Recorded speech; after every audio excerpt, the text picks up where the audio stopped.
ചെമ്പനീർ പൂവേ നീ അന്നേതോരു രാവിൽ നീലമഞ്ഞിൽ വിരിഞ്ഞൻ കൺമുന്നിൽ മിഴിച്ചിന്നി.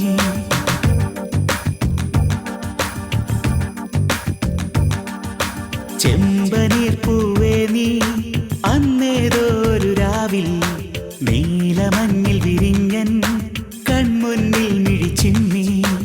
അത്ഭുതം അടങ്ങാതന്നു ഞാൻ അങ്ങനെ നിശബ്ദം നിൽക്കവേ.